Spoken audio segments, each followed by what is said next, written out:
यदि जीवन का संतुलन बिगड़ा और थकान आई तो समझ लीजिए कि बीमारी आई, और यदि वापस ऊर्जा अर्जित करने के लिए विश्राम किया जा रहा है तो ऐसी थकान वरदान भी साबित हो सकती है। इन दिनों जिस तरह की हमारी जीवन शैली है, इसमें असंतुलन बहुत अधिक है। सुबह उठने से लेकर रात को सोने तक शरीर की कुछ नियमित क्रियाएं है, आदमी उसे भूल गया है। गौतम बुद्ध बहुत काम करते पर कभी थकते नहीं थे। आज भी कई साधु संत उतना ही परिश्रम कर रहे हैं जितना एक कॉर्पोरेट जगत का सफल व्यक्ति करता है, और जब वे रात को सोते हैं तो पूरी बेफिक्री के साथ। बुद्ध से उनके शिष्यों ने एक बार पूछा था, आप थकते नहीं? बुद्ध का उत्तर था, जब मैं कुछ करता ही नहीं तो थकूंगा कैसे? बात सुनने में अजीब लगती है लेकिन है बड़ी गहरी। अध्यात्म ने इसे साक्षी भाव कहा है। स्वयं को करते हुए देखना, यह वह स्थिति होती है जब तन सक्रिय और मन विश्राम की मुद्रा में होता है।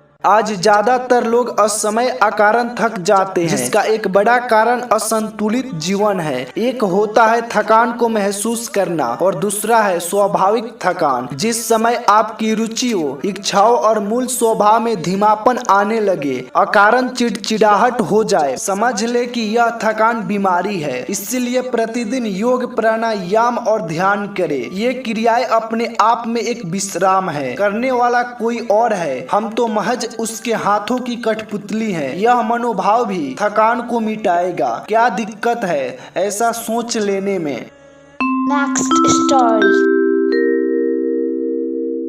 भगवान बुद्ध के प्रवचन सुनने के लिए एक व्यक्ति नियमित रूप से आता था। इस प्रकार उसे 1 माह हो चुका था, किंतु उसके जीवन पर कोई प्रभाव नहीं पड़ा। भगवान बुद्ध उपदेश में कहते थे कि धर्म पर चलो, अपने जीवन से राग द्वेष को दूर करो, काम, क्रोध, लोभ, मोह और अहंकार से सदा दूर रहो। बुद्ध के उपदेशों से लोगों को बहुत शांति मिलती थी, किंतु उस व्यक्ति का मन अशांत रहता था। एक दिन उसने बुद्ध से जाकर कहा, हे प्रभु, मैं 1 माह से आपका उपदेश सुन रहा हूँ, किंतु उसका तनिक भी असर मेरे आचरण पर नहीं पड़ा। मैं बहुत परेशान हूँ, मुझे क्या करना चाहिए? बुद्ध उनकी बात सुनकर बोले, तुम कहाँ के रहने वाले हो? उसने कहा, श्रावस्ती का। बुद्ध ने अगला प्रश्न किया, वह यहाँ से कितनी दूर है? उसने अनुमान से बता दिया।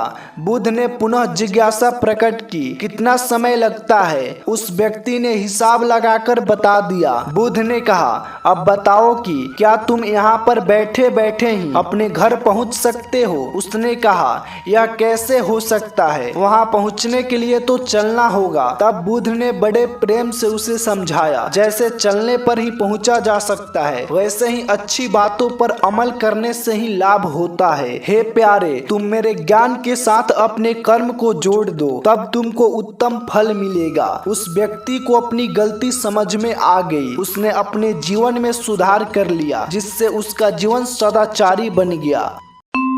Next story.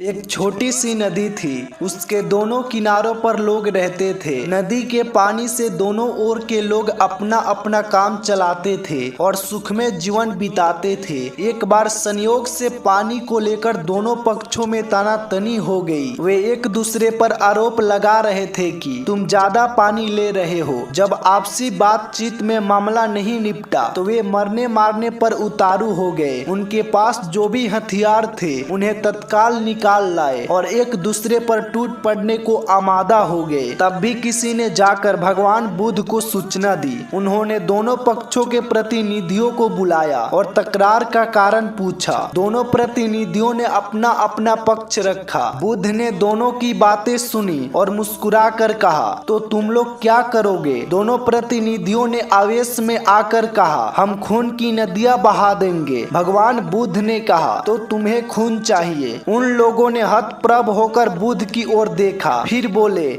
नहीं, हमें पानी चाहिए। तब सहज भाव से बुद्ध ने कहा, खून बहाकर खून मिलेगा, पानी कैसे पाओगे? कुछ ठहरकर आगे बुद्ध बोले, याद रखो, हिंसा हिंसा को बढ़ाती है, बैर बैर को बढ़ाता है। नदी से ही सीख लो कि वह किसी से लड़ती नहीं, वह निश्चल भाव से अपने जल का सभी के लिए दान करती है। बुद्ध के शब्दों ने जादू जैसा काम किया और दोनों पक्षों की समस्या का सहज रूप से समाधान हो गया। दोनों पक्ष मिल बांटकर पानी का उपयोग करने लगे। तो गाइज, आपने इस कहानी से क्या सीखा, प्लीज कमेंट में बताइएगा।